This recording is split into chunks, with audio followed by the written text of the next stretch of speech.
Matot, su pagaliau. Ilgai laukta diena. Pelnytos atostogos, ne? Kosmosas.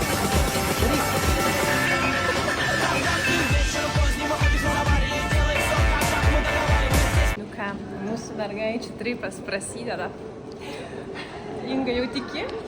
Dar ne. Dar netiki? Niekaip. Mes iki šios dienos, žinokit, su jie kiekvieną dieną susirašinėjom. Ir sakau, liko tiek dienų. Sakau, tiki? Ne, sako, negaliu patikėti. Dar su tavim skrendu, tipo, kaip sapne. Matai? Yeah! Žodžiu. Dabar jau tikrai galima bus atsipalaiduoti.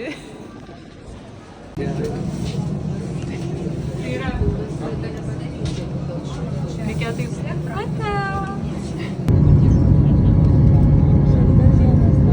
Ingutė! Kur tu esi?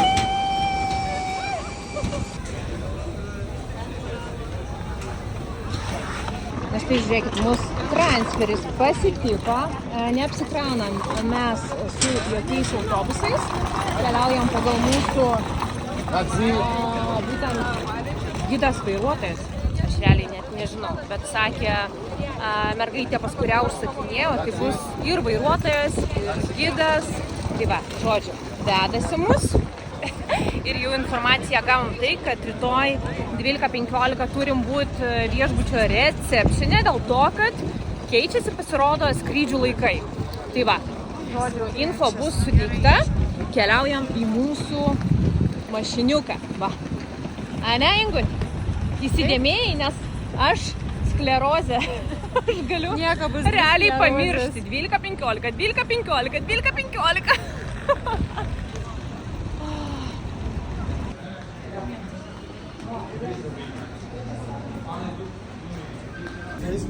Tadam!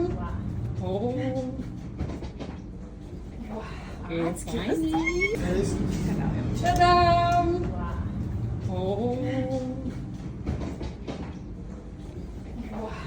It's tiny. Kaip gerai. Gerai dabar. Okay, this free. Tai va, esam kambarį.